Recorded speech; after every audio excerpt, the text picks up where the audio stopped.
안녕하세요. 3 그리고 4주의 일진으로 배우는 사주명리학 제81강 시작하도록 하겠습니다. 오늘은 양력으로 2019년 1월 26일이고 음력으로는 2018년 12월 21일입니다. 오늘의 명식을 보면 무술년, 울축월, 개해일이 되고 오늘의 일진 개해가 됩니다. 오늘의 명식을 보면 개수일간이 축월에 태어났습니다. 그래서 오늘의 일간은 개수가 되는 것이고요. 오늘의 월령, 월지, 태어난 월, 축월이 됩니다. 자, 일간을 먼저 살펴보면 개수라고 하는 것 우리가 뭐라고 표현하냐면 우로수라고 이렇게 표현을 합니다. 우로수라고 표현을 하고요.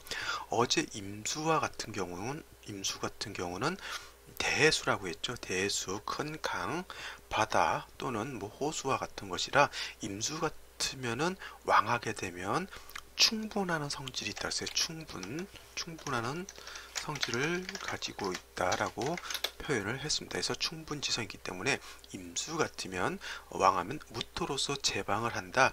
이렇게 이렇게 말씀을 드렸고요. 오늘 설명하는 이 개수라고 하는 것은 우로수, 뭐 추나절 같으면은 하늘에서 내리는 비나 그죠? 아니면 뭐 이슬 같은 것, 뭐 진짜 이슬이라고 해서 뭐 참이슬 이렇게 해서 참이슬을 좋아하시는 분들도 있는데 저는 이슬보다는 처음처럼을 굉장히 좋아합니다. 그래서 그런 이슬이 아니고 이건 진짜 하늘에서 내리는 이슬 이런 것을 말씀드리는 거고요. 그 다음에 추동절, 가을이나 겨울, 늦가을 같은 경우에는 하늘에서 이제 비가 아니라 어떻게 돼요? 비나 이슬이 아니라 그것이 얼어져서 떨어지게 되죠. 날씨가 차갑기 때문에. 그래서 그런 거는 서리로 이렇게 비유를 하고요. 또는 아니면은 겨울 같은 경우는 눈 이렇게 볼 수도 있어요. 개수라고 하는 것. 그 다음에 우리가 가끔 여름 같은데, 봄 같은데, 요즘 겨울에도 뭐 산에 가는 사람들 많이 있지만, 가을 같은 경우에는 강우량이나 강설량이 많지 않기 때문에, 뭐, 그 시냇물이라든가 계곡물 같은 것이 요즘 많이 말라 있지만은, 봄, 여름, 가을 요럴 때 가게 되면, 특히 가을 같은데, 저 설악산, 뭐, 청불동 계곡 같은 데 가면, 진짜 물이 깨끗한 시냇물이 이렇게 흐르게 되죠. 그런 시냇물 같은 경우도 이 개수에 해당이 되고요. 그 다음에 산사 같은 데 가면 옹달샘 같은 것도 있습니다. 그죠? 근데 잘 보시면 이런 것도 봐보세요. 비라든가 이슬이라든가 뭐 서리, 눈, 뭐 시냇물, 옹달샘 얘네들은 아무리 왕하더라도 임수처럼 요동을 친다거나 뭐 저것이 막 쓸려 내려가가지고 뭐 집안을 덮친다거나 이러한 경우는 별로 없습니다. 물론 뭐 게릴라성 폭우가 내려가지고 물의 양이 갑자기 막 뿔고 그러면은 그거는 그 이상은 개수로 놓고 보는 게 아니라 임수와 개수가 섞였다라고 이렇게 놓고 봐야 되는 거죠. 개수만 가지고서는 그러한 충분한 지성은 없어요. 갑자기 계릴성 폭우가 확 내려가서 개수의 본성이 아니라 임수의 본성이 살아나는 것이죠. 그래서 그와 같은 걸 어떻게 말씀드리냐면 예를 들어서 해자축월이나 신월에 임수가 투출하게 되면 이거는 그와 같은 현상이 나타나는 거예요. 임수지만은 일간이 그 개수지만은 이런 경우에는 이렇게 임수가 같이 있게 되면 개수보다는 이 개수의 성향이 임수와 같아지는 겁니다. 그래서 그때는 개수로서 무토를 쓰는 것이 아니라 그냥 임수를 방비하기 위해서 무토를 쓰는 것이죠. 왜 이제 소양강 댐 이전에 그 옆에 큰 소양강이라고 하는 게 흘렀고요. 그 옆에 지류같이 그냥 조그만한 이제 우물이라든가 이런 게 있었을 거예요. 그죠? 근데 갑자기 소양강에 비가 막 폭우가 쏟아지게 되면 어떻게 돼요? 소양강이 겁나게 범람을 합니다. 그래서 마을 주변에 살았던 사람들의 우물이 그 빗물, 강물에 막 쓸려 내려가서 흙탕물이 되고 그와 같은 현상들이 나타나는 것이죠. 이런 것이 해자축월이나 신월 같은데 임수가 투출했는데 일간이 개수다라고 봤을 때는 이 임수를 제해줘야 한다라고 하는 개념이 바로 그와 같은 경우 것에 해당이 되는 것이죠. 개수라고 하는 것은 약한 음수이기 때문에 그렇게 충분한 그런 성질은 없습니다. 근데 임수를 봤을 때는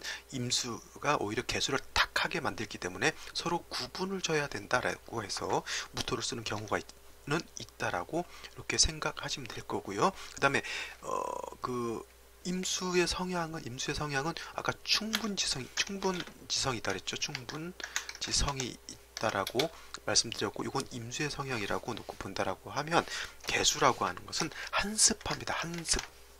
자, 한습이라고 하는 건 뭐냐면,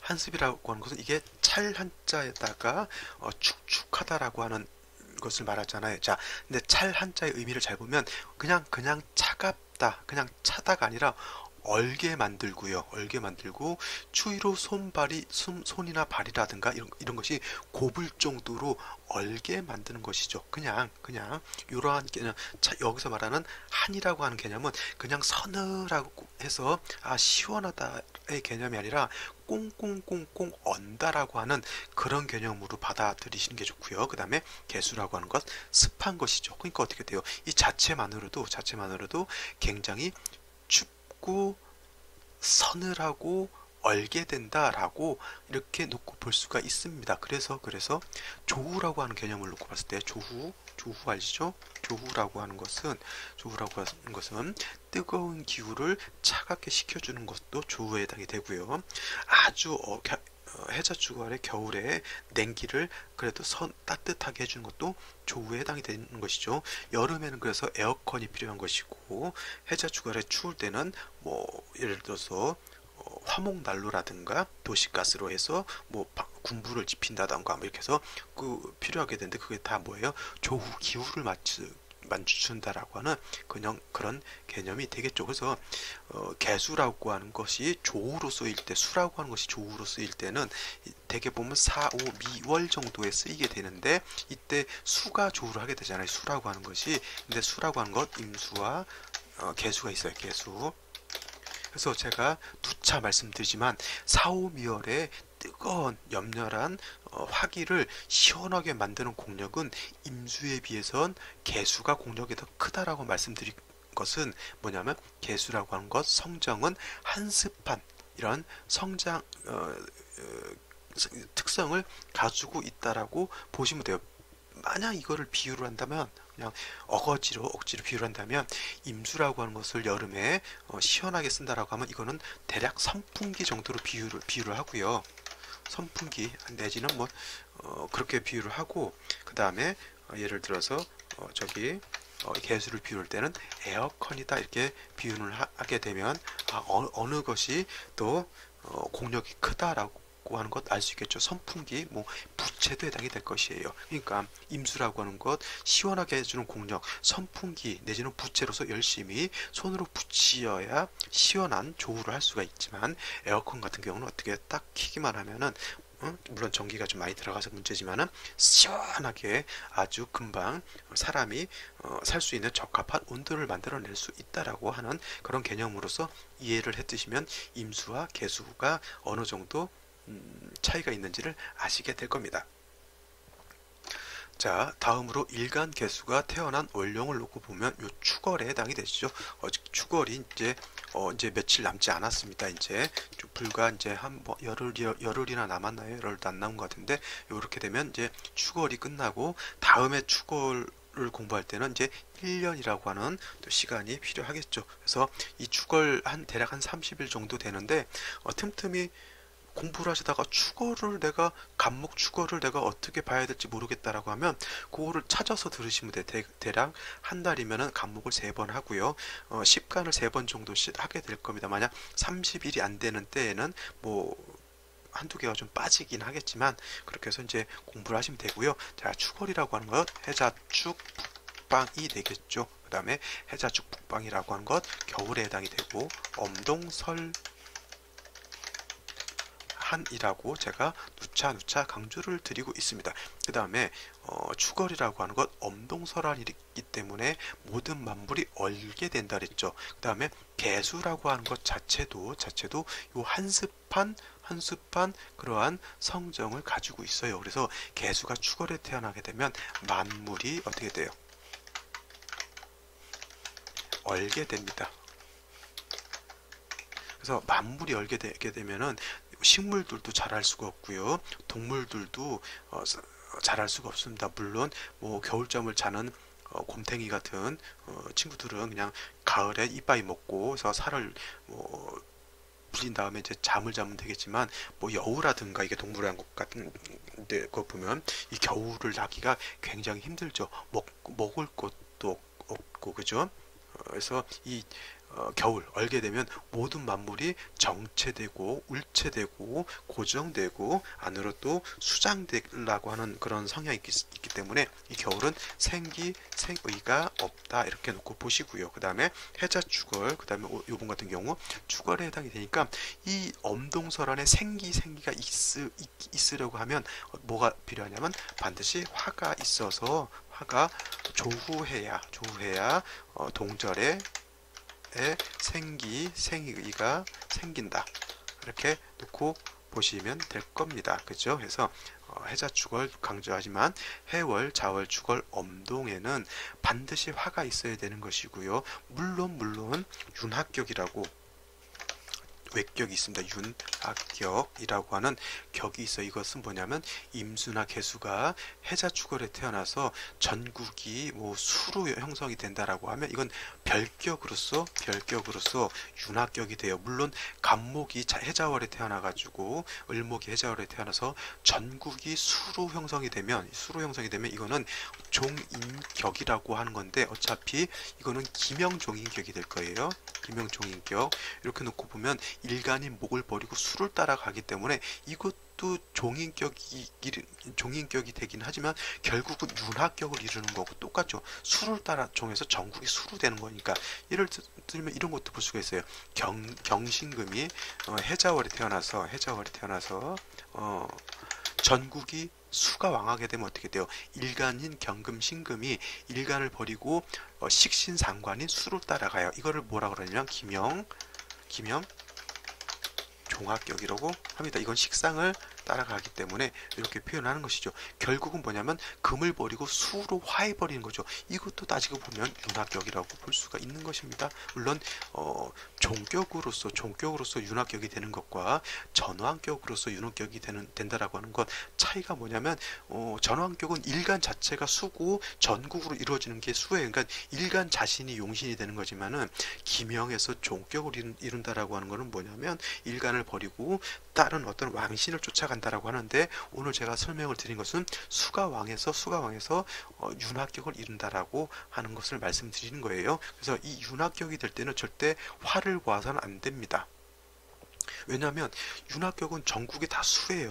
물로만 이루어지는데 거기에서 조후한다라고 하는 개념으로서 화를 본다, 화가 있어야 된다 이렇게 보면 큰일 나는 겁니다. 그죠? 왜냐하면 왕수가 화를 극제를 해버리기 때문에 그런 것이죠. 그래서 윤합격이라든가 종합격이라든가 뭐 곡직격, 염상격 뭐 이런 것들은 별격이기 때문에, 물론 뭐 경우에 따라서는 조우의 개념이 좀 있을 수는 있지만, 특히 윤합격에 대해서 아니면은 염상격에 대해서 조우를 한다고 윤합격이 화가 있어야 된다, 아니면 염상격이 수가 있어야 된다 그러면 큰일 납니다. 이거는 조우의 개념이 이때는 전혀 없습니다 라고 하는 것 이해해 주시면 되고요. 축월이라고 하는 것 오늘은 여기까지만 설명을 드리도록 하고, 한 가지 축월이라고 하는 거 토왕절이라고 했고요. 토왕절, 그 다음에 어저께 설명드렸지만 축월은 상반월과 하반월로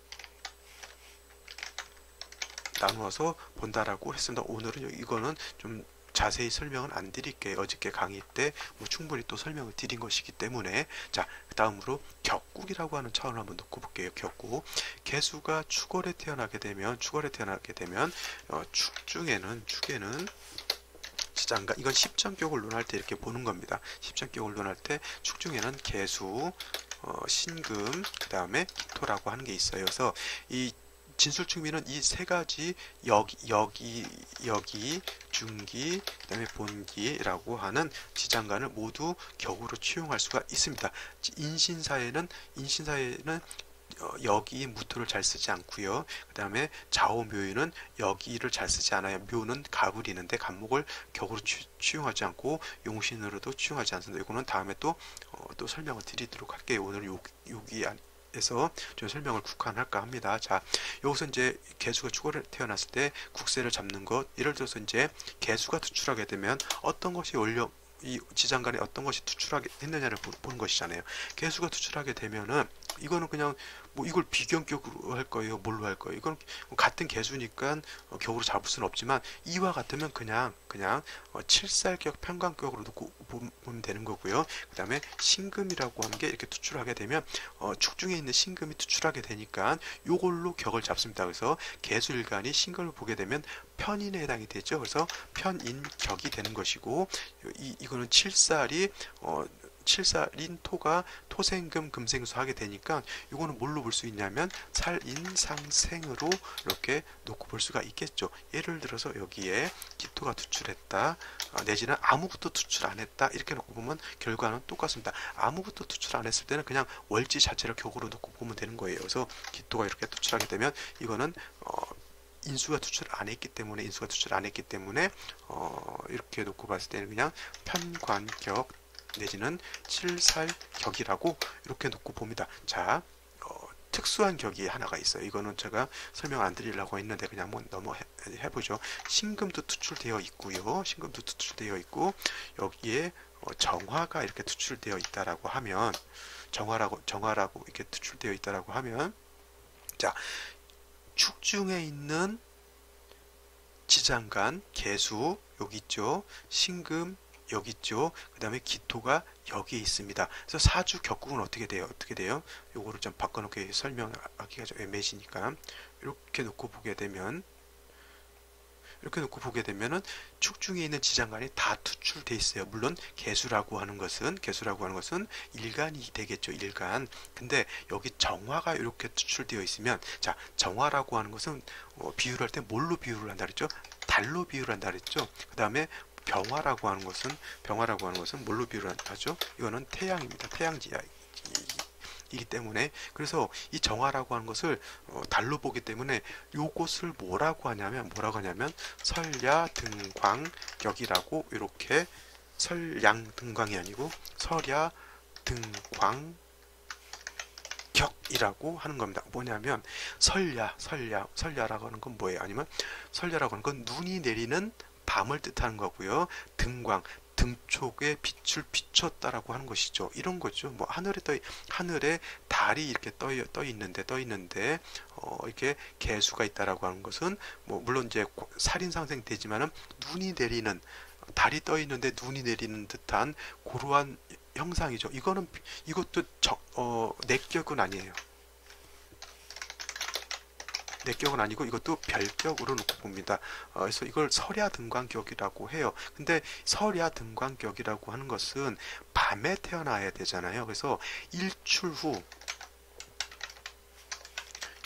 일몰 전에 태어나야 이건 귀격이 된다라고 이렇게 표현을 하고 있습니다. 근데 제가 봤을 때 이거는 일단 외격이라고 하고, 그 다음에 별격이라고 해서 설야등광격이라고 하는 것을 뭐 옛날 명리서에 이렇게 설명이 되어 있어서 제가 그냥 소개는 시켜 드리는데, 뭐 그냥 이런 거 그냥 일반 내격으로 준해서 봐도 크게 달라질 것은 없습니다. 그래서 그냥 이런 재미있는 별격이라고 하는 것이 있구나 정도라고 생각해 보시고요. 아까 기본적으로 사주 격국 이거는 이제 별도로 이제 기억이 나서 설명을 드렸던 거고, 축원은 기본적으로 평광견 칠살격이다라고 놓고 보시면 되는 거고요. 이게 신금이 투출하게 되면 편인격으로 놓고 본다, 이렇게 놓고 보시고, 더 중요한 거는 뭐냐면 사주 전반으로 국세가 어느 쪽으로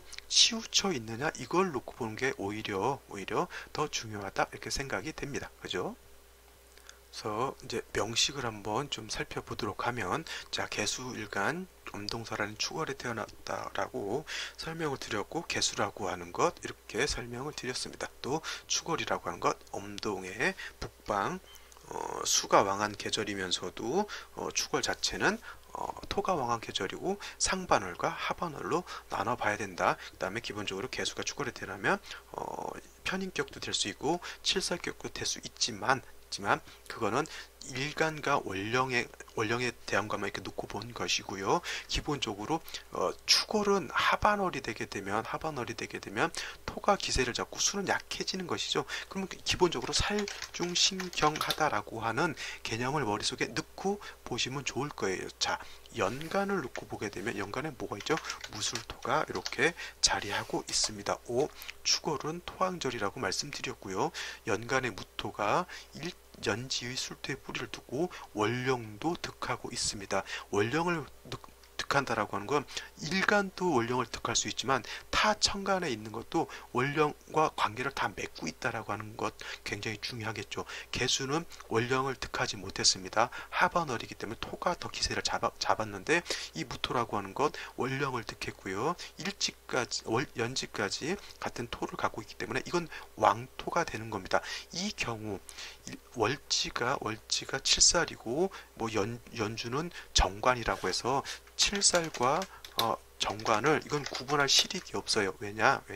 일간이 약하기 때문에 칠살이 됐건 정관이 됐건 일간 자체가 다 감당 못하는 건 똑같습니다. 그래서 정관은 좋은 놈이고 칠살은 나쁜 놈이다. 그게 중요한 게 아니라 일간이 지금 비리비리 삐쩍삐쩍 말라서 기운이 없어요. 밥숟가락 들 지금 기운도 없는데 정관이란 인들 내가 그걸 들 수 있겠냐고요. 자, 이렇게 설명을 해보죠.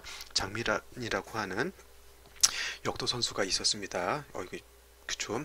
굉장히 저는 역도 선수를 이렇게 팬으로 이렇게 하면서 이렇게 가슴 졸이면서 봤던 거는 아마 장미란 선수밖에 없었던 것 같아요. 그 선수가 여자치고는 이렇게 기골도 장대하고 지금은 이제 그 기록이 깨진 걸로 알겠지만 그 역도를 인상 용상 드는 거 있잖아요. 굉장히 매력적이었습니다. 그죠? 근데 그거는 일간인 장미란이라고 하는 일간이 왕했을 때는 정관이라고 하는 건 예를 들어서 장미란 선수가 뭐라고 할까요?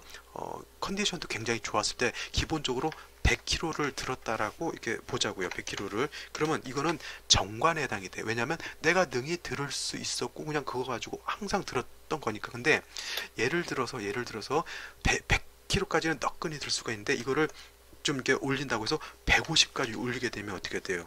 150까지. 이거는 약간 좀 힘든 겁니다. 그죠? 물론 들지 못한다는 건 아니지만 부담감이 벌써 100kg에서 50kg 절반 이상을 더 올린다라고 하는 것은 어떻게 돼요? 부하가 굉장히 큽니다. 이거 자칫 잘못하면은 잘못 들다 부상이 입을 수도 있고요. 잘못하면 큰일 날 수도 있습니다. 그죠? 요거의 개념은 칠살의 개념인 거죠. 칠살의 개념. 그죠? 그래서 내가 능히 감당할 수 있으면 좋은 정관으로서 할 수 있는 거고요. 내가 감당할 수 없으면 그건 칠살에 해당이 되는 건데 근데 이런 경우가 있어요. 장미란이 이걸 드는 사람이 장미란이 아니라 저기 3 그리고 4주에 주인장이라고 생각해 보십시오. 저 많이 들어야 30kg 듭니다. 이거 30kg도 땀을 삐질삐질 흘러가면서 이렇게 들다가 허리 삐끗하면 며칠씩 고생하고 해요. 그죠? 자, 장미란이 봤을 때 얘는 정관이고 얘는 칠살이 될 수가 있어요. 근데 제 입장에서 3 그리고 4주에 그 사진 보셨지만 얼굴이 곱상하고 약간 꽃미남 같이 야리하게 생긴 사람이 어떻게 30kg밖에 못 드는 사람이 이걸 들 수 있겠냐고요. 그죠? 절대 못 듭니다. 이거 드는 순간 저는 이제 관짜고 이제 또 여러분과 하직 인사를 해야 된다라고 하는 또 슬픈 이런 또 사연이 있게 됩니다. 해서 저는 절대 이걸 들 수가 없어요. 제 입장에서는 이것도 못 듭니다. 이거는 더더군다나 못 들죠. 제가 이게 설명하고자 하는 뉘앙스를 아시겠죠? 얘가 정관이라서 좋고 얘가 칠살이라서 나쁜 게 아니라 그죠? 일간이 어떤 것도 감당하기가 힘들다는 거예요. 특히 요거는 제가 설명드리는 것은 육친에 관련된 그런 것이지만은 요거를 일간인 개수에 요거를 지워주시고요. 그 다음에 일간인 개수 입장에서 우로수, 비, 서리 이와 같은 것들이 가장 생명과 같이 여기는 건 청징함이라고 했어요. 청징함, 맑고 깨끗함을 개수는 생명으로 여깁니다. 근데 이거를 갖다가 정관이니까 좋으니까 관직, 명예를 이렇게 얻겠다고 해서 개수한테 이렇게 갖다 대놓으면 어떻게 돼요?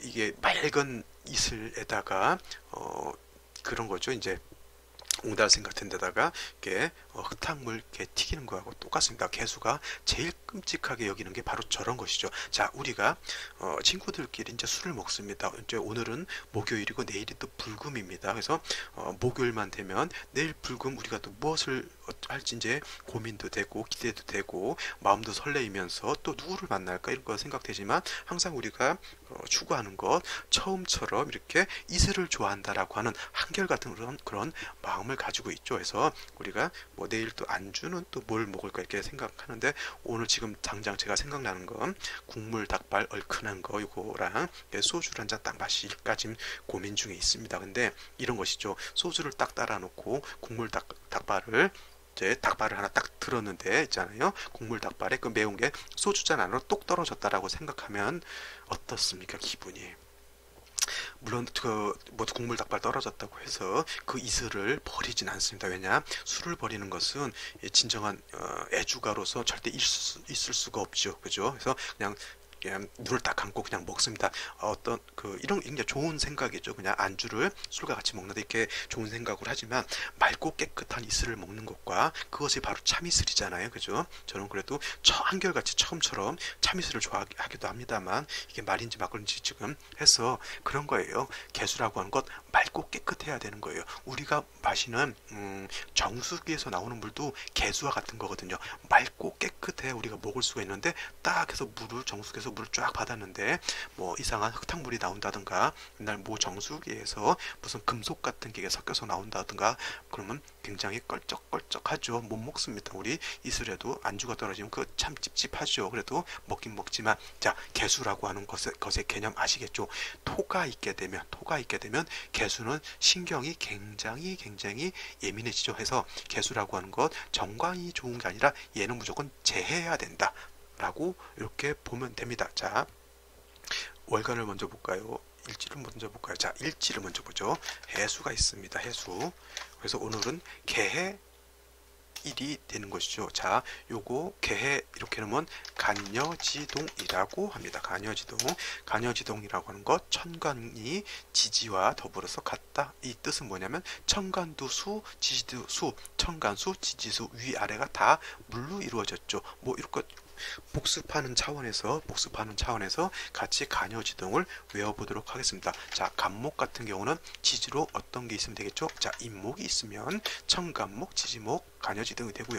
을목도 지지로 묘가 있으면 간여지동이 됩니다. 자, 병화, 일간이라고 한 거 지지로 오화가 있으면 간여지동이 되고요. 정화는 지지로 사화가 있으면 간여지동이 됩니다. 자, 무토, 기토는 두 개씩 나오니까 일단 패스. 경금은 지지로 같은 금은 신금이 될 것이고요. 그 다음에 천간으로 신금은 지지로 유금이 있으면 간여지동이 됩니다. 그 다음에 임수라고 하는 것 지지로 수, 자수가 있어야 되겠고요. 그 다음에 개수라고 하는 것은 지지로 해수가 있으면 간여지동이 됩니다. 자, 지지로 무토술토는 간여지동이 두 개 나오죠. 왜냐하면 토는 지지에 네 개가 있습니다. 진술, 충미토가 있기 때문에 무토에다가 진토를 붙여도 간여지동이 되고 무토에다가 술토를 붙여도 간여지동이 됩니다. 그 다음에 기토라고 하는 것 미토가 있으면 간여지동이고요. 그 다음에 기토, 그 다음에 축토가 있게 되면 간여지동이 되겠죠. 그래서 이 간여지동인 사람들 대개 보면 이거는 뭐 물론 사주라고 하는 것은 제가 누차 강조하는 것 사주 8글자를 다 봐야 그 사람의 성품과 성향과 뭐 이런 것을 다 알 수 있겠지만은 그래도 그냥 우리가 일주만 놓고 이렇게 보는 거 되게 재밌어 하시잖아요. 그래서 제 블로그를 보더라도 일주에 대한 해설이 어느 정도 이제 보시라고 이제 해놓은 건 있지만은 사주를 볼 때는 명심을 하셔야 될 거 연지만 놓고 본다거나 월지만 놓고 본다거나 일지만 놓고 본다거나 내지는 뭐 일간이 합하니까 궁합이 맞는다거나 이런 거는 전혀는 아니지만 그렇게 봐서는 안 된다는 거죠. 예를 들면 이런 거예요.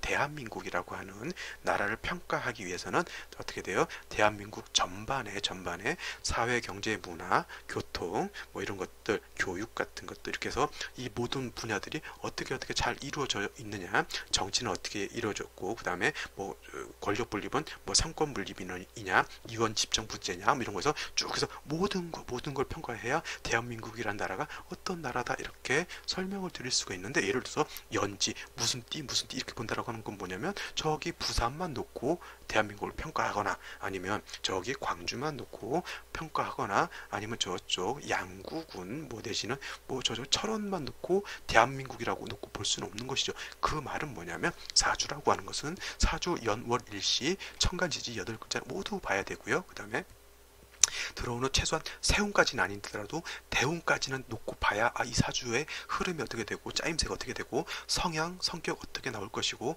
이 같은 사람은 나중에 직업은 어떤 걸 할 것이며 건강은 어떻게 될 것 같다라고 하는 것을 추론해 볼 수가 있죠. 물론 100% 맞히지는 못합니다. 왜냐? 100% 맞힌다라고 하는 것은 인간 의 영역을 벗어난 사람들이죠. 그 사람들은 이제 신선 내지는 도사입니다. 그래서 계룡산이라든가 뭐 저 태백산 쪽에 그러신 분들이 많이 있는 걸로 알고 있습니다. 그래서 그런 거는 이제 역술 예를 들어서 명리학이라고 하는 개념은 학문입니다. 그 어느 분이 이게 그 저한테 와가지고 저한테 알려주고 그런 게 아니거든요. 공부해서 보는 거기 때문에 일정량의 인간으로서의 한계와 학문으로서의 한계가 있게 되는 것이죠. 그래서 최대한 공부를 어느 정도 깊이 했느냐에 따라서 좀 더 자세하게 세밀하게 볼 수는 있다라고 하는 것이죠. 자, 여기가 어떻게 3초%로 또 빠졌는데, 자, 사주로 볼 때는 글자 한자를 놓고 보면 안 된다. 근데 이제 일주론을 이렇게 얘기하는 거는 뭐냐면, 그래도 일지라고 하는 것이 무엇이 있느냐에 따라서 또 일간이 영향을 받을 수가 있거든요. 자, 뭐냐면 지구라고 하는 것은 지구를 주변으로 해서 많은 별들이 있어요. 태양도 있고요, 달도 있고요. 그 다음에 뭐 수금, 뭐 이게 쭉 수금지와 목도천해명 그런 것도 있고요. 무슨 또 은하계라는 별도 있고 막 있는데 지구라고 하는 별이 가장 영향력을 많이 받는 게 뭐냐면 일단 태양이죠. 그 다음에 달이에요. 두 가지죠. 태양은 우리한테 뜨거운 열을 주게 되고요. 달은 우리 지구를 돌면서 조수간만의 차라든가 그런 것을 만들어내기 때문에 기후 같은 것도 영향력을 많이 주게 됩니다. 그래서 지구에 있는 모든 동물, 식물들은 태양과 달의 영향력을 가장 지대하게 많이 받는다는 얘기죠. 그 다음에 수송도 어느 정도 영향을 줄 수가 있고 화성도 영향을 줄 수 있고 저 끝에 뭐 명왕성, 청왕성 또 다 줄 수 있고 그다음에 70몇 년에 한 번씩 지나간다라고 하는 뭐 헨리 해성도 우리 사람들한테 어떤 생각이라든가 모든 것에 영향을 줄 수 있지만 굉장히 미흡하다는 거죠. 약간은 간과하거나 무시할 수도 있다라고 하는 그런 개념인데 달과 태양은 엄청난 지대한 영향을 갖고 살죠. 태양이 뜨면 사람이 모든 만물은 활동을 해야 되는 것이고요. 태양이 지고 밤이 되면 어떻게 돼요? 쉬어야 되는 거잖아요. 그 다음에 달로 인해서 조수간만의 차가 있게 되면 어떻게 돼요? 바다 생물들은 그 조수간만의 어떤 그런 걸로 인해서 굉장히 큰 영향력을 받게 되고 그 다음에 별자리를 통해서도 동물들은 또 그거를 보고도 동물들은 또 이렇게 활동을 하잖아요. 그 다음에 밤에 피는 밤에 활동하는 동물들도 있고 또 밤에 활동하는 식물들도 있습니다. 그렇죠? 그래서 가장 중요하다라고 하고 제가 또 이렇게 말이 길어졌는데 개수라고 하는 것이 가장 지지 중에서 가장 영향력을 가장 많이 받는 데가 월령이에요. 당연하겠죠. 그죠? 내가 어느 월에 태어났느냐에 따라서 왕세와 한열이 구분이 되니까. 그 다음에 월령 다음으로 지지 네 글자 중에 그 다음으로 영향력을 많이 받는 게 그 다음에 일지예요. 일지. 그 다음에 세 번째는 시지고 연지는 크게 영향력은 없습니다. 그래서 가장 중요한 게 일간이 어느 월에 태어났느냐가 가장 중요한 거고요. 그 다음에 일간이 어느 일지, 어느 좌 위에 있느냐 이걸 놓고 보게 됩니다. 그래서 일주론에서 성향도 일지를 놓고 보게 되면 많이 나오죠. 그래서 제가 간여지동을 가끔 이렇게 써주는 건 이 간여지동인 사람들 되게 보면 자존심 굉장히 강하고요. 진취적이고 그 다음에 성향도 굉장히 강직하고 지구력도 있고 끈기도 있습니다. 좋게 말하면 이제 자기 주관이 강한 거고 나쁘게 말하면 똥꼬집이 겁나게 센 것이죠. 해서 이런 사람들은 아기가 이제 예를 들어서 이렇게 간여지동 되어 있다 내지는 개수가 자월에 태어났다 해월에 태어났다 그러면 일간이 왕하거든요. 그죠? 이런 아기가 태어났는데 이렇게 태어났다 싶으면 일단은 키우기가 좀 어렵다. 왜냐? 애들이지만 굉장히 고집이 셉니다. 그래서 두들겨 패거나 이렇게 되면 애들이 이제 가출 같은 걸 이제 하죠.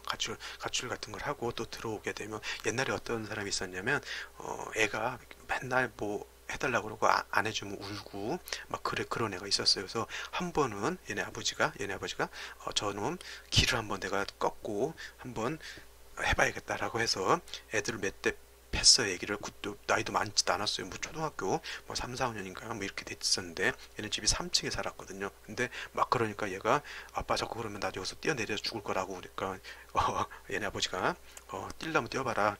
이것이 진짜 뛰어내렸습니다.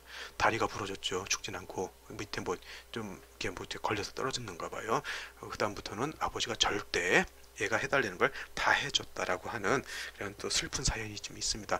일간이 왕한 사람들 좀 조심해야 돼요. 너무 윽박지르거나 애들이지만 자존심 세거든요. 자기 나름대로 생각도 있고 물론 그 생각이 옳을 수도 있고 틀릴 수도 있기 때문에 부모님들이 자꾸 강요하고 그러는데 이런 애들은 어떻게 키워야 되냐면 살살 말로 잘 다스려야 돼요. 다스린다는 게 아니라 말로서 잘 타일러야 되는 거예요. 쉬운 말로 대화를 많이 해야 되는 건데 뭐 미국이나 이런 나라에서는 뭐 대화를 많이 하는 그런 문화니까 그렇지만 우리나라 같은 경우는 가부장적인 어떤 옛날 그 구습 그다음에 학교에서도 뭐 체벌을 한 해 만에 뭐 이러한 아직은 그런 환경이기 때문에 애들이 말을 안 들으면 일단 줘 받고 시작합니다. 그죠?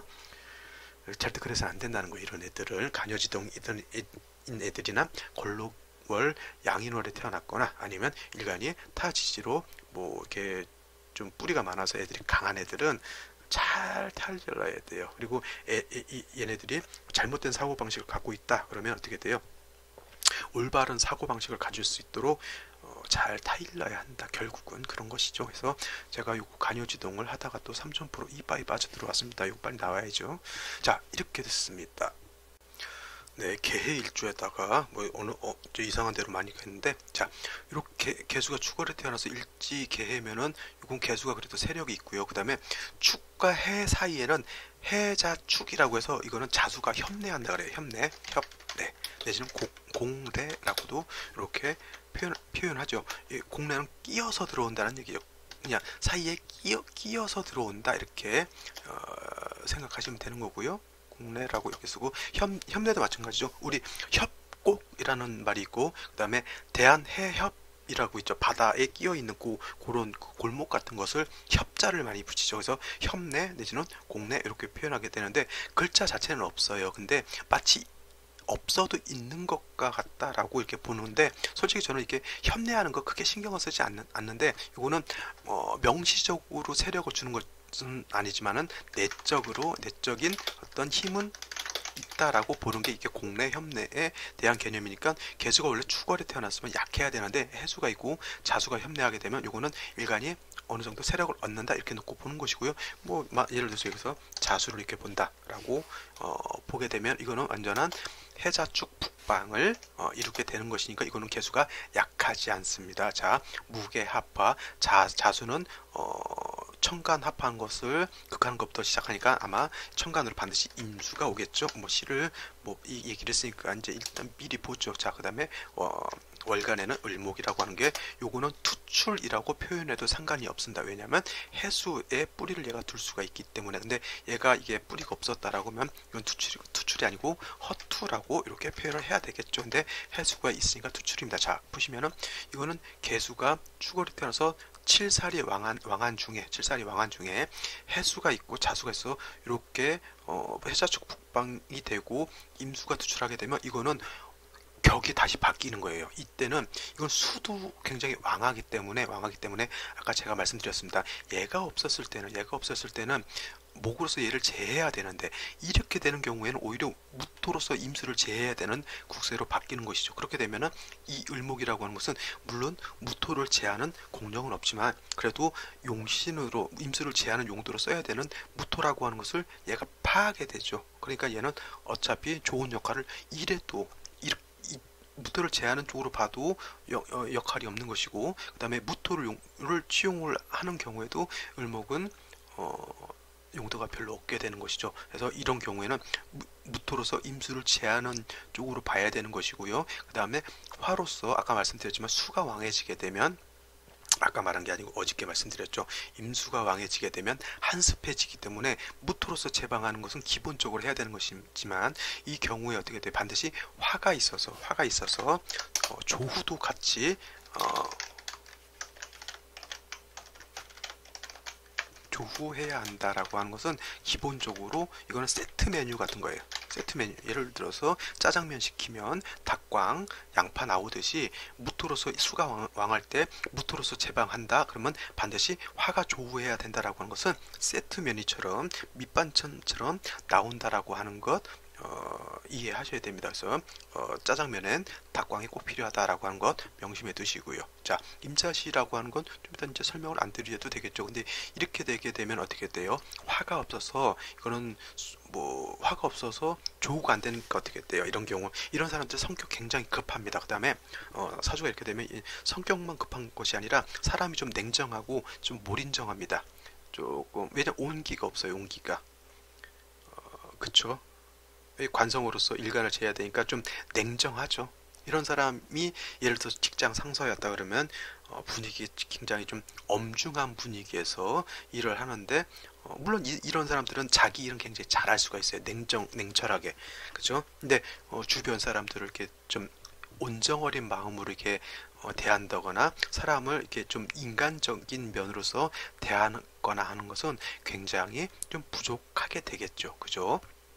자, 이왕 시를 봤으니까 계속 뭐 시를 보죠. 한번 이렇게 놓고 지금 임자시 봤죠? 임자시라는 거 어떻게 되는지 제가 말씀을 드렸고요. 그 다음에 어떤 시가 있을까? 갑인시를 한번 볼까요? 갑인. 자, 이때 갑인시가 된다라고 하면 잘 보세요. 어저께 임수를 하고도 좀 비슷하죠. 비슷한 게 아니고 그렇죠. 뭐 개수가 축월에 태어나서 무술토가 이렇게 있게 되면 이건 살중신경이라고 했는데 일간이 이때 해수가 있게 되면 여기 자수도 협례한다 그랬죠. 그러면 일간도 뿌리가 있습니다. 그러면 제가 어저께 임수 때 뭘 말씀드렸냐면 칠살에 대해서 말씀을 드렸었어요. 칠살이라고 하는 거 이거를 중화시키는 방법은 살인상 생이 있고 그 다음에 식신제살이라든가 상관제살이라고 하는 게 있다라고 말씀을 드렸고요. 그 다음에 살인상생이라고 하는 것은 칠살이 왕하고 일간이 약했을 때 인성으로서 화살 살이 인성을 생하고 인성이 나를 생하는 그런 살인상생이 되는 거고요.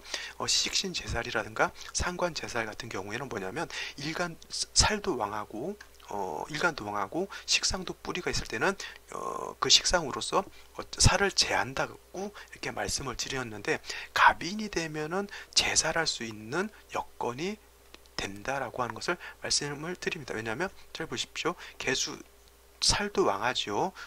무토가 정관이라고 생각하시면 안 됩니다. 지금은 축월의 무토면 그냥 통칭해서 이건 칠살로 놓고 보는 것이기 때문에 그래서 살도 왕하고 개수도 뿌리가 있습니다. 개수도 뿌리가 있고 상관인 간목도 뿌리가 있죠. 이때는 을목은 용도가 없습니다. 이건 식신이지만 어저께 임수였을 땐 저 을목이 상관이었겠죠. 근데 상관도 뭐 용도가 없었는데 이와 같으면 살도 왕하고 일간도 왕하고 상관도 왕합니다. 그죠? 그래서 간목으로서 상관이 간목으로서 요 관성을 파할 수가 있겠죠. 그래서 이거를 또 육신을 위주로 하신 분들은 이거를 또 상관경관이다라고 이렇게 표현을 해서 상관경관이면 유화백단이다 이렇게 해서 상관경관하게 되면 화가 100가지로 치밀어 오른다. 우리 쉬운 말로 시한폭탄이다 이렇게 얘기를 합니다. 언제 어떻게 사고를 칠지 모르는 시한폭탄과 같은 그런 사람이 이 상관경관 하게 되는 거예요. 왜냐하면 상관이라고 하는 것은 뭐냐면 내가 발산하고 내가 표현하고 내가 말하는 것인데 이것이 관성을 파하는 거잖아요. 관성. 여기서 관이라고 하는 건 뭐냐면 정관을 뜻하는 거예요. 정관. 칠사를 당연히 제해야 되는 것이고요. 정관이라고 하는 것 바른 법, 바른 윤리, 바른 도덕 이런 바른 남편 뭐 이런 것에 해당이 되는데 상관으로서 정관을 파한다라고 하는 것은 여자 같은 경우는 뭐예요? 내 남편을 내가 내치는 것이죠.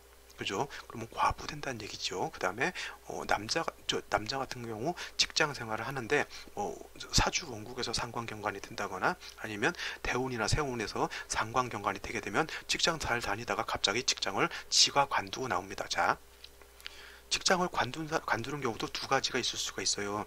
회사 사정으로 인해서 내지는 회사에서 내가 잘리는 경우가 있을 수 있겠죠. 물론 좋게 말하면 명퇴 같은 경우도 뭐 중간자적인 뭐 회사와 내가 이렇게 타협을 해서 나오는 그런 경우도 있을 수 있겠지만 내가 회사에서 잘못하거나 내지는 회사 사정으로 인해서 내가 도둑이 회사로부터 내가 잘리는 경우죠. 쉽게 말하면. 근데 하나는 뭐냐면 회사는 아무 문제가 없는데 내가 싫어서 내가 나오는 거예요. 그것은 내가 회사를 박차고 나오는 것과 회사에서 나를 내보내는 것은 뉘앙스가 다르죠. 근데 상관경관 되게 되면 회사에서 내가 잘리는 것이 아니라 내가 회사를 박차고 나온다라고 하는 겁니다. 그런 경우에는 여러 가지가 있을 수 있어요. 뭐냐면 회사 뭐 페이가 안 맞아서 내가 관둘 수도 있고요. 아니면 직장 상사하고 안 맞아서 그럴 수도 있고, 아니면 직장 내에서 또 우리 왕따 같은 것도 굉장히 많으면서, 그다음에 간호사 같은 경우 뭐 태움이라고 하는 것들도 있을 수가 있습니다. 그래서 이게 상관경관 되면은 그냥 내가 그런 거 싫고 그냥 내가 뭐 그냥 해서 내가 알아서 먹고 살게, 회사요 안녕 빠이빠이, 직장 상사 옛날에 김 부장 했다가 이제 기명하고 나옵니다. 그래서 이런 것은 상관경관에서 좋지 않다라고 하는데, 이와 같은 이런 명식에서는 이거는 상관경관으로 봐선 안 된다라고 하는 것을 제가 강조하기 위해서 제가 계속 또 이상한 썰을 풀고 있습니다. 그래서 상관경관이라고 해서 무조건 나쁘다고 보시면 안 된다라고 하는 것이죠. 자, 이해되시죠? 또 좋은 거는 뭐냐면 인중에는 인중병화도 있어요. 물론 흡족한 조후는 아니겠지만 인중병화로서 조후할 수도 있다라고 하는 거고, 뭐 인해 한몫해서 목이 더 왕해질 수도 있다라고 하는 것이죠. 그죠? 그래서 갑인 이렇게 되면은 이거는 식신제살로 보면 된다라고 하는 겁니다. 그 다음에 뭐 을묘는 별로 볼 것이 없어요. 을묘는 왜냐면은 아까 갑목 같은 경우는 이 무토라고 하는 것을 충분히 제할 수가 있는데, 을목은 아무리 이렇게 많아도 갑목, 무토를 제하는 공력이 적습니다. 근데 이렇게 해묘합하고 을목이 투출하게 되면 이거는 을목이라고 하는 것이 약간 국을 이룬 것과 같아요. 그래서 어느 정도 공력은 있습니다. 공력이 전혀 없진 않아요. 근데 아무리 을목이 많다 하더라도 갑목 하나 있는 것만 못하다는 얘기죠. 오히려 차라리 이렇게 해묘가 합하면 해중에 있는 갑목을 쓴 게 오히려 더 공력이 더 크다는 얘기예요. 을목보다는. 예를 들어서 큰 높은 땅을 파는데 갑목을 포크레인으로 놓고 보고 을목을 삽이라고 놓고 보면 삽 100명에서 파는 거하고, 그죠? 포크레인으로 뻑뻑 파는 거고 어떤 게 더 공력이 크겠냐고요. 그죠? 그래서 군대에서 삽질하지 말라고 그런 말도 있지만, 그래서 이게 공력의 차이라고 하는 것이 그만큼 있는 겁니다. 땅을 제압하는 것은, 특히 무토를 제압하는 것은 갑목이 을목 여럿 있는 것보다 훨씬 낫고요. 그 다음에 여름에 시원하게 만드는 것은 임수 있는 것보단 개수 있는 게 낫고, 해자축월에 따뜻하게 하는 것은 정화 있는 것보단 병화가 공력이 커요. 용도가 다른 거예요. 땅 파는 용도잖아요. 땅 파는 용도, 삽도 땅 파는 용도지만 포크레인은 전문적으로 땅을 팔 수 있는 용도잖아요. 그죠? 범위도 스케일도 다르단 말이죠. 그래서 을묘라고 하는 건 그런 개념이고, 그 다음에 이거는 중요한 거는 조후도 이루어지지 않는다. 뭐 술중정화 거의 저는 저거 별로 신경 쓰지 않습니다. 그래서 다음으로 이제 병진시를 이렇게 놓고 보게 되면 이거는 병화가 투출해서 조우는 할 수 있어요. 근데 중요한 건 뭐냐면 이 토가 많은 것을 제하지 못합니다. 그냥 조우만 하는 거예요. 조우 따뜻하게. 근데 이제 이제 언제 저 토가 나를 매몰시킬지는 제어 장치가 없어요. 사람 이와 같은 건 어떻게 될까요? 좀 불안하죠. 초조하게 되고 사람이 좀 민감합니다. 이런 사람들 자칫 잘못하게 되면 신경성 위장병, 신경성 뭐 대장 증상 같은 게 있어서 변비 아니면 설사 같은 것도 할 수가 있겠죠. 병화가 조우를 충분히 하지 못해요. 그죠? 그러니까 어떻게 되냐면 이게 순환부조라고 해서 손발이 저리거나 뭐 그런 증상도 있을 수가 있다라고 이렇게 보시면 되고요. 뭐 정사시는 뭐 이거 봐야 되는지 모르겠으나 간단하게 보죠. 정사시가 되면 이건 사해충이 되죠.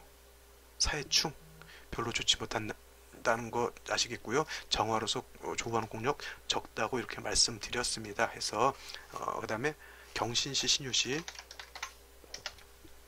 이거는 이거예요. 이게 살이 왕하잖아요. 그죠?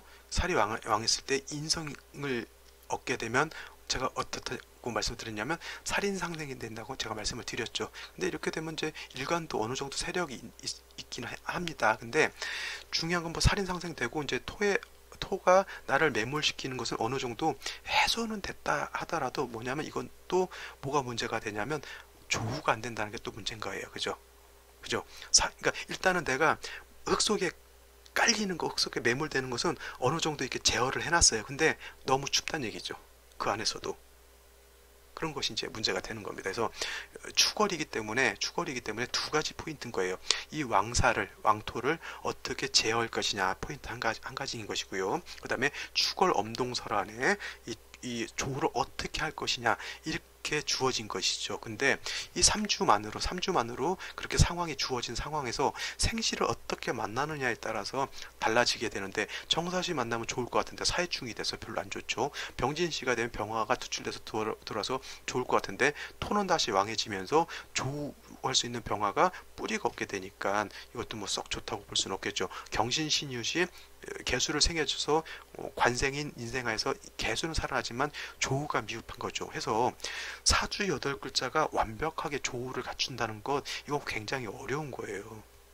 그래서 제가 말씀드리는 것은 뭐 개수가 축월에 태어났을 때는 어떻게 돼야 된다, 뭐 임수가 축월에 태어났을 때 어떻게 된다, 간목이 축월에 태어났을 때는 어떻게 짜여져야 된다고 말씀드리지만은, 그렇게 짜여진 사주를 만나보기가 힘들답니다. 근데 원칙적인 사주 배합이 이렇게 돼야 중화가 된다라고 하는 것을 일단 알고 나서 사주를 봐야 이 사주가 어느 정도 국세에 있는 사주인지를 감명할 수가 있는 것이죠. 그냥 무턱대고 그냥 이거는 정인이고 저건 편인이니까 정인은 좋고 편인은 나쁘고, 정관은 좋고 평관은 나쁘다, 그 다음에 백호대살이 있으니까 뭐는 어쩌고 하면 사주 국세의 어떤 틀을 볼 수 있는 것이 아니라, 그냥 뭐 지역적인 것, 저 광주 갔더니 뭐가 맛있고, 저기 부산 갔더니 해운대 가서 저 해수욕 하니 좋더라, 자갈치장 먹으니까 좋고, 이 정도밖에 국세를 못 보는 그런 단점이 되는 것이죠. 해서 처음 사주를 배우는 사람 내지는 저한테 이 강의를 듣는 사람은 사주 8글자가 어떻게 짜이느냐, 이걸 큰 틀을 먼저 놓고 지엽적인 것은 나중에 하나둘씩 주스면 되는 거죠. 그죠? 고기를 잡을 때도 큰 그물로서 큰 거를 먼저 큰 물고기를 잡는 게 중요하지, 잘 자란 거 투망 던져가지고 한 마리씩 잡는 거는, 그거는 물론 이제 낚시하는 사람은 이제 나 낚시 좋아하니까 그렇게 잡는다 이렇게 말씀하실 수도 있겠지만, 사주 공부하는 건 낚시하는 게 아니에요. 그죠? 큰 틀의 어떤 바운드를 먼저 캐치를 해야 되고, 그 다음에 그 안에 이제 좀 약간 부속적인 것들은 나중에 이렇게 좀 살을 붙여도 되는 건데, 맨 먼저 큰 틀을 못 보고 지엽적인 것, 연지 뭐 그런 말 있죠. 3살 차이는 궁합도 안 보고 뭐 결혼한다, 4살 차이 뭐 저쩌고 이런 얘기가 있어요. 이거는 사주 보는 게 아니에요. 그죠? 그 다음에 뭐 또 궁합 볼 때 뭐 일간과 일간이 합하면 좋다. 그쵸. 왜 좋은지 모르겠어요. 그죠? 사주 전반적인 걸 봐야죠. 그런 거는 궁합 볼 때도. 그쵸? 제가 무엇을 강조해서 말씀드리는지 이해하셨으리라 생각되고요. 저는 오늘 여기까지 말씀드리고 내일 또 찾아뵙도록 하겠습니다. 긴 강의 들으시느라고 고생 많으셨습니다. 감사합니다.